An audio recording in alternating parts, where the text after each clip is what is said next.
기존의 그 작업자 스레드는요, 워커 스레드라고 부르는 작업자 스레드는 어떠한 화면에 보이는 것이 전혀 없었죠. 그런데 이것과 반대되는 개념으로요, 유저 인터페이스 스레드가 있어요. UI는 이제 말 그대로 유저 인터페이스이기 때문에 화면에 어떤 윈도우가 보인다는 거예요. 화면에. 이거 되게 주의하셔야 돼요. 이 차이가 있어요. 근데 뭐 작업자 스레드든 UI 스레드든 만들 때는 apex begin 스레드 함수를 써요. 근데 이번에는 정의가 좀 틀린데 다른 게 틀린 게 아니고 딴 건 다 똑같은 첫 번째가 틀려요. 첫 번째가 뭐냐면 C 런타임 클래스 구조체에 대한 포인터가 들어가요. 그거 생성하는 거는 보시는 것처럼 런타임 클래스라는 매크로를 이용해서 어떤 클래스 오브젝트를 생성해 주시면 되는데 문제는 이게 어떤 오브젝트라는 거냐는 거죠. 뭘 생성을 해서 스레드로 돌려야 할까? 근데 이제 책의 예제를 보신 분은 아시겠죠? 예, cwin 스레드 오브젝트 클래스 파생 클래스인데 그거를 요 C 런타임 언더바 클래스 매크로를 이용해서 생성을 하고요. 그걸로 걔가 스레드가 돌아가요. 근데 되게 중요한 사실이 하나 있어요. 그러면은 기존의 작업자 스레드와 UI 스레드의 가장 큰 결정적 차이는 뭐냐? UI 스레드는요, 별도의 메시지 큐를 갖는다. 예. 별도의 메시지 큐를 가져요. 그러니까 일단 실행을 해보면 예제를 좀 실행해서 결과를 좀 보고 말씀드릴게요. 이 예제를 실행을 시켜보면 모양이 이래요. 근데 요거를 실행을 시켜서 그렇구나 해서 보시면 여기서 create UI thread 그러면 유저 인터페이스 하나 더 실행돼요. 근데 지금 보시면 이게 지금 프로그램이 마치 두 개 뜬 것 같죠. 여기 작업 표시줄 같은 데 보면 두 개로 나와요. 두 개로 나오는데 재밌는 건 뭐냐면 이걸 실제로 여러분들이 그러니까 이렇게 보면 두 개로 보이지만 프로세스 쪽에 가셔가지고 저걸 찾아보세요. UI 스레드 제목.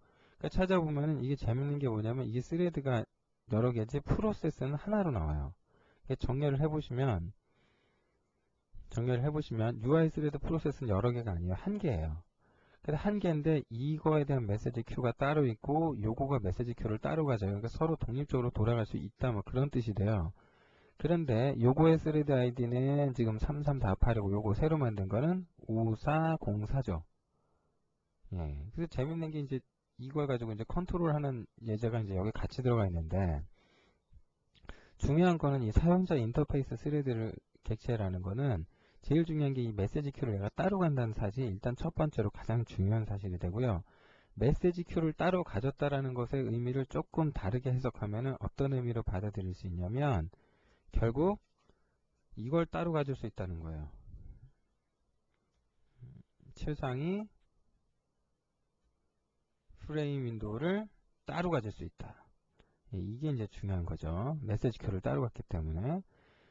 근데 그 외에는 이제 얘가 스레드로서 갖는 의미는 사실상 같아요. 그래서 이제 얘가 리턴하는 값도 이제 뭐 cin 스레드 오브젝트를 리턴하도록 되어 있고요.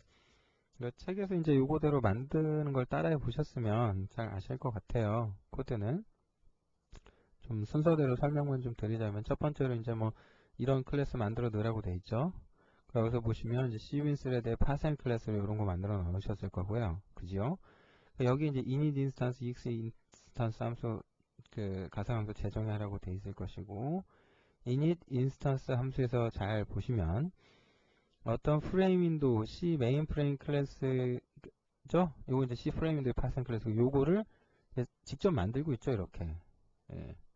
이렇게 만드는 구조. 이거 지금 요거는 SDI 구조는 아니고요. 그냥 일반 프레임 윈도우 구조. 그래서 만드는 형태의 코드가 들어가 있고요. 중요한 거는 여기서 이제 그 전역 변수를 하나 이제 뭘 뒀는데 여기 이제 저기 하면은 그 요 값을 그냥 넣어라 뭐 요래 놓은 것 같다고요. 이게 이제 의미는 친구만 나와 있으니까 그거는 별로 크게 신경 쓰시진 않으셔도 될 것 같아요. 그래서 뭐 스레드 아이디를 찍도록 이제 해놨는데 여기서 이제 각각의 이제 생성된 게 결국 이거고 얘 밑으로 이런 뷰가 있는데 여기서 이제 뭘 찍도록 해놨냐면 get current thread id라는 API 함수를 이용해서 현재 실행되는 스레드의 ID를 찍도록 했어요. 이걸로. 요걸로 이제 계속, 그러니까 자신의 어떤 외형적으로 똑같은 윈도우를 계속 복사해서 찍도록 이제 그렇게 해놓은 거고요. 그 다음에 이제 메뉴가 이제 몇 가지 추가가 됐는데, 어떤 메뉴가 추가됐냐면, 사용자 인터페이스 스레드 만들라 이거죠. 그러니까 스레드가 이미 만들었으면 이제 중복 실행 막으려고 이제 코드가 들어간 거였고요, 이거는. 근데 이제 이거가 이제 그걸만 쓰인 건 아니고, 일단 요렇게 해서 이제 스레드 만들어라 그러면은, 요게 돌면서 재밌는 게 뭐냐면은, 요 스레드에서 이제 얘 cv API에 run 함수가 가상 메소드가 있을 텐데, 그게 돌아가요. 그러면서 이제 메시지 큐가 동작을 하게 되고요. 그러면서 별도의 프레임이 돌게 되지요. 그러니까 중요한 거는, 이거는 사실 이제 스레드의 제어와 관련된 얘기인데, 요런 게 있어요. 이게 널이 아니면 리줌 시켜라, 서스펜드 해라, 종료시켜라예요. 근데 여기 보면은, 서스펜드 시켜라는 메뉴가 어떤 거냐면은, 그러니까 서스펜드, 그러니까 종료가 아니라 스레드를 일시 정지시켜 버리는 거예요. 그러니까 스레드 객체 오브젝트 주소만 아시면 이걸 하시면 돼요. 그러면 이걸로 지금 예제를 실행을 해보면, 얘가 실행을 해서 스레드를 새로 하나 만들었죠. 근데 여기서 이걸 갑자기 서스펜드 시켜라 그러면 어떻게 되냐면, 이게 지금 또 반응이 없죠. 그죠? 이게 반응이 없는 상태가 돼버리죠. 이거. 그 가서 보시면 실행은 되고는 있다고 나와요. 근데 스레드가 지금 서스펜드 상태예요. 저 상태는. 그래서 이게 지금 반응을 못하고 있는 이유는 스레드의 스케줄링이 안 되고 있으니까 아무런 메시지가 처리가 안 되면서 메인 메시지 루프가 멈춰서 그래요. 그래서 다시 리즘 시키면 이제 이때는 반응을 하겠죠, 이게. 그죠? 그리고 이제 종료시킬 때도 그 터미네이트 스레드 같은 API가 아니라 지금 보시면 어떻게 했냐면은 여기서 잘 보시면 포스트 스레드 메시지에서 특정 스레드에다가 WN quit 메시지를 이제 보낸 거죠. 그러니까 메시지를 큐가 종료되도록 이렇게 종료시킨 거예요. 그러니까 이게 이제 정상적으로 UI 스레드를 종료시키는 방법이죠. 그래서 이런 개념, 스레드를 리즘시키고 서스펜드 시키고 뭐 이런 컨트롤하는 거 이런 식으로 하시면 돼요. 근데 이제 워커 스레드도 이런 방법으로 리즘, 서스펜드 뭐 이렇게 하시면 되는데요. 이와 같은 방법은 이제 작업자 스레드에서는 솔직히 쓸 일이 개인적으로 잘 발생하지가 않았었고요. 또한 그리고 그런 것들이 눈에 안 보이니까 설명하기도 좀 어렵고 그래서 제가 UI 스레드 쪽에다가 이렇게 설명을 해놨으니까 스레드 제어하는 부분에 대해서도 이와 같은 코드가 있다는 걸 잘 알아두세요. 서스펜드는 일시 정지시키는 거고 리즘은 이제 푸는 거죠. 그래서 이렇게 해서 사용자 인터페이스 스레드 만드는 부분까지 좀 알아두세요.